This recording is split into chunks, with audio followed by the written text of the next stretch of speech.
ஒருத்தர் இப்படி சண்டை அடிப்ப மாதிரி சண்டை அடிச்சுட்டு நம்மளை ஏமாத்துறாங்கங்கிறது வருது.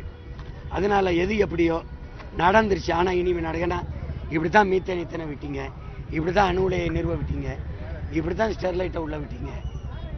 அப்போ திரும்பி இதை செய்ய முடியாது. அதனால தொடக்க நிலையிலேயே அதை தடுக்க நாங்கள் போராடுறோம். முதலமைச்சர் தீர்மானம் போட்டிருக்காரு, தீர்மானம் நீட்டுக்கு எதிராக போட்டாங்களா இல்லையா? ஆன்லைன் ரம்மி விளையாட்டுக்கு எதிராக போட்டாங்களா இல்லையா? இஸ்லாமிய சிறை கைதிகள் விடுதலைக்கு ஆளுநர் கையெழுத்திடணும் போட்டாங்களா இல்லையா? 22 தீர்மானங்களை போட்டிருக்காங்க. அதுக்கு குழு போட்டிருக்காங்க. ஏதாவது நிறைவேறி இருக்கா? அப்போ அது மாதிரி இதுவும் ஆயிட்டா என்ன பண்ண முடியும்?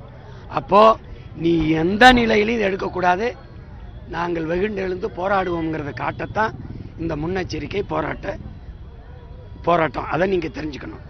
முதல்வர் தீர்மானம் போட்டு அதெல்லாம் நிறைவேறியிருந்தா நான் ஏன் வரப்போகிறேன்? அடுத்தது எப்படி போகுதுன்னு பார்த்து தான் வரமாட்டாங்க, எடுக்க மாட்டாங்க. நான் இருக்கிற வரை அது நடக்காது. இது பல தடவை நீ உங்களுக்கு சொல்லிருக்கேன். நீ பரந்தூர் விமான நிலையம் கட்டி காட்டுன்னு நீ 8 வழிச்சாலை போட்டுருங்க பார்ப்போம்ட்டுருங்க. நடக்காது, நடக்க விட மாட்டேன். எனக்கு வேற வேலையே கிடையாது. தேர்தலில் நிற்கிறது, போட்டி போடுறது, ஜெயிக்கிறது அதெல்லாம் அப்புறம். எனக்கு என் மண்ணும் மக்களும் தான் முக்கியம். அதை தவிர எனக்கு வேலை இல்லை. எந்த லெவலுக்கும் போய் போராடுவேன்.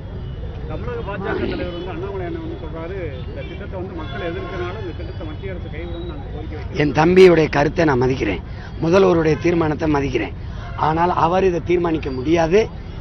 ஆளுகிற அவர் கட்சியினுடைய தலைவர் பெருமக்கள், ஆட்சி அதிகாரத்தில் இருக்க சூழியல் துறை அமைச்சர் அல்லது சுரங்கத்துறை அமைச்சர் அவங்க சொல்லி இதை விடுறோம்.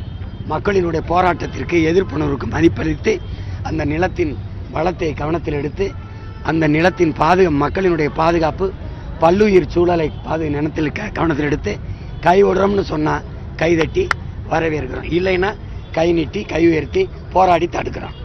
சரிதானே?